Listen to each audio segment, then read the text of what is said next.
이재명 대통령이 잠시 뒤에 기자회견을 열고 유럽 순방과 G7 정상회의 참석 결과를 직접 설명합니다. 귀국 다음 날 이례적으로 회견을 자처한 이유를 두고 여러 가지 해석도 나오고 있습니다.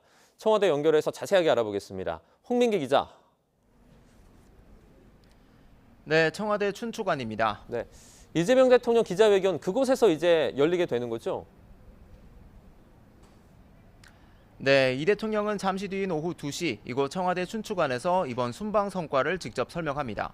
앞서 이 대통령은 유럽 순방과 프랑스 G7 정상회의 참석을 위해 지난 9일 출국해 어제 귀국했는데요. 유럽연합과 정상회담에선 경제 협력을 논의했고 전자상거래 활성화를 위한 디지털 통상 협정 등을 맺었습니다. 벨기에와 이탈리아 정상회담에서도 중소기업, 소상공인 발전 협력 등 경제 분야 성과를 거뒀습니다. 이 바티칸 교황청 방문에선 레오 14세 교황과 만나 한반도 문제에 대한 관심과 지지를 요청했습니다. 이 대통령은 이어 프랑스 에비앙에서 열린 G7 정상회의에 초청국 정상 자격으로 참석했는데요. 이 자리에서 트럼프 미국 대통령과 90여 분 정도 만나 여러 현안을 논의했습니다. 특히 북한 문제 진전을 위해 필요한 역할을 하겠다는 트럼프 대통령의 강한 의지를 확인하기도 했는데요. 잠시 뒤 기자회견에서도 트럼프 대통령과의 환담 뒷이야기나 레오 14세 교황에게 방북을 요청했는지 등에 대한 질문이 잇따라 나올 것으로 보입니다. 논란이 사그라지지 않는 당청 관계나 2기 내각 구상 등 국내 현안 관련 질문도 나올 전망입니다. 이 대통령이 기자회견을 자처한 이유는 뭐죠?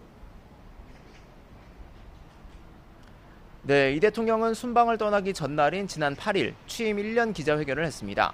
그 이후 11일 만에 또다시 언론 앞에 서는 셈이라 여러 해석이 나오고 있습니다. 우선 6.3 지방선거 이후 국정 지지율 하락세를 극복하기 위해 직접 성과를 설명하는 거란 해석입니다. 레오 14세 교황과 독대, 트럼프 대통령과 만남 등 이 대통령만 설명할 수 있는 부분도 있다는 겁니다. 다만 이번 회견을 청와대와 여당의 갈등설과 연결지어 보는 시선도 있습니다. 통상 순방 이후엔 여야 대표와 회동을 통해 순방 결과를 설명하는데 민주당 정성래 대표를 부르기 껄끄러운 분위기가 있는 게 아니냐는 겁니다. 또 여기에 국민의힘 장동혁 대표의 갑작스러운 입원 등 야당의 사정도 영향을 준 것으로 보입니다. 지금까지 청와대에서 전해드렸습니다.